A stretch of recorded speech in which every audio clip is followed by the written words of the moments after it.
दोस्तों, मैं डॉक्टर नासिर खान आपको देता हूँ शुभकामनाएं दीपावली त्यौहार की।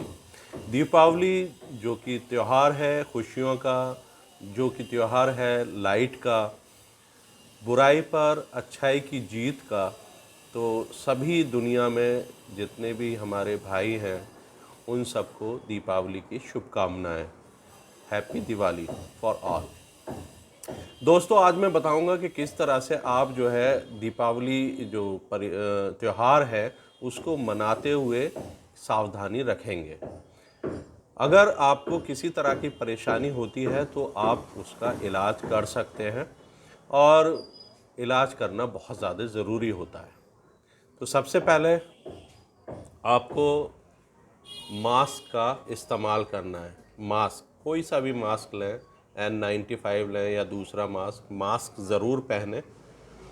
उसके बाद में आपको जो है एक डिस्टेंस बना के रखना है, एक दूसरे से डिस्टेंस दूरी बना के रखनी है। कम से कम 2 मीटर की दूरी होनी चाहिए। और उसके साथ साथ आपको अपने हाथ जो है बार बार धोने हैं साफ पानी के साथ, जिससे कि आपको किसी भी तरह का इन्फेक्शन ना हो। ये तो रहा आपको दीपावली की जो ज़रूरी चीज़ें हैं। पेंडेमिक के टाइम में दीपावली त्यौहार पड़ रहा है तो इसलिए। दूसरा यह है कि दिया या मोमबत्ती या इलेक्ट्रिक का जो भी आइटम है उसे जलाते हुए अपने बच्चों को, जो छोटे बच्चे हैं, उन्हें ज़रा अपने से दूर रखें। बच्चे जब भी कोई भी पटाखा या सुर्री या दूसरी आइटम ऐसे जो ज्वलनशील होते हैं या जिसमें धमाका हो सकता है, वो अपने सामने ही जलवाएं, अपने सामने वहाँ पर खड़े रहें। उसके बाद ही वो जो है उसको आग लगाएं या जलाएं। अपने पास जो है दोस्तों कम से कम 2 बाल्टी पानी भर के ज़रूर रख लें, जिससे कि इमरजेंसी में अगर ज़रूरत पड़ती है तो पानी का इस्तेमाल किया जा सके। और इसके साथ साथ अगर मरीज़ जल गया है दोस्तों, तो आपको मरीज़ को फ़ौरन जो है पानी उसके ऊपर डालना चाहिए। अगर किसी भी तरह से बर्न हो गया है तो पानी डालें। पानी में उसे जितना पानी डालेंगे उतनी सही रहेगा। उसके साथ साथ आपको सुपर स्पेशलिटी हॉस्पिटल में जाना चाहिए, क्योंकि वहाँ पर आपके बर्न स्पेशलिस्ट होते हैं, सर्जन होते हैं, प्लास्टिक सर्जन होते हैं, उसके साथ साथ मैक्सिलोफेशियल सर्जन भी होते हैं वहाँ पर, जिससे कि आपका काम आसान हो सकता है। बर्न वाले केस में अगर कोई जल गया है तो उसके कपड़े उतार कर दूर रखें, दूर फेंकें, जिससे कि दूसरे को नुकसान ना हो सके। जलाते हुए, त्यौहार मनाते हुए आपको कॉटन के कपड़े पहनने चाहिए जो मोटे हों।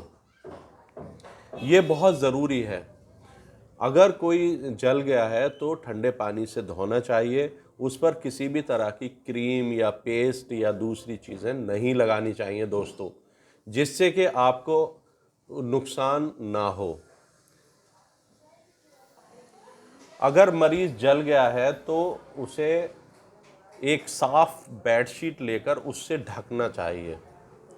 गंदे कपड़े या गंदी बेडशीट को नहीं उस पर डालना चाहिए, ना ही मिट्टी डालनी चाहिए, ना ही दूसरी कुछ चीज़ें डालनी चाहिए।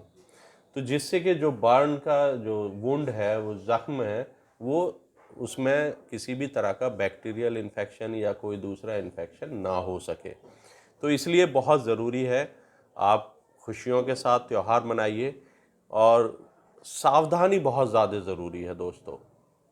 सावधानी हटी, दुर्घटना घटी, ये बिल्कुल फैक्ट है। त्यौहार में जो है बहुत ज़्यादा बर्न केस निकलते हैं, बहुत सारी जगह जो है बहुत हादसे हो जाते हैं। क्रैकर्स का इस्तेमाल करते हैं अगर आप, तो क्रैकर्स को दूर, अपने से दूर जलाइएगा, खुले स्थान में जलाइएगा। मोमबत्ती को भी खुले में रखिएगा, पास में ऐसी चीज़ें ना हों ज्वलनशील जिसमें आग पकड़ सकें। पर्दे हैं, बहुत सारे ऐसी जगह हम लगा देते हैं जहाँ पर दिक्कत आ जाती है।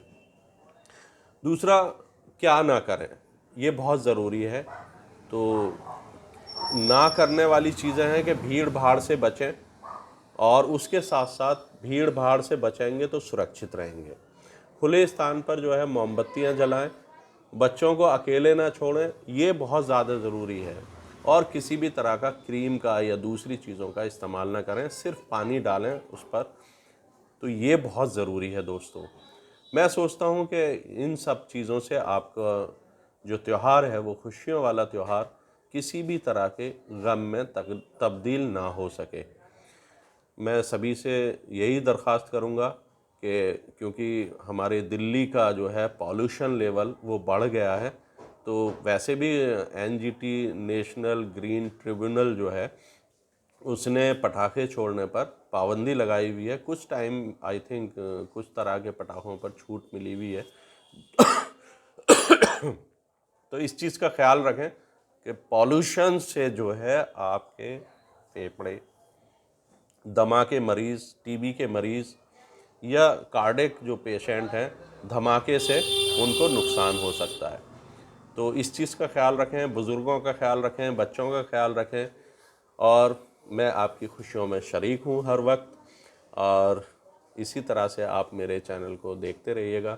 अगर आपने कमेंट्स बॉक्स में जाकर कमेंट्स ज़रूर लिखिएगा कि ये वीडियो आपको कैसी लगी दोस्तों, क्योंकि मैंने इसमें मेडिकल टर्म्स या दूसरी चीज़ें इस्तेमाल नहीं की हैं, क्योंकि पॉल्यूशन के लिए, दमा के लिए मास्क मैंने बता ही दिया है। तो इस चीज़ का इस्तेमाल करें। बुज़ुर्गों को घर में रखें, बुज़ुर्गों को बाहर ना निकलने दें, क्योंकि पॉल्यूशन बहुत ज़्यादा बढ़ जाता है दोस्तों। एक लाइक तो बनता है दोस्तों। इसी तरह से चैनल को प्यार मोहब्बत के साथ देखते रहिएगा। जय हिंद।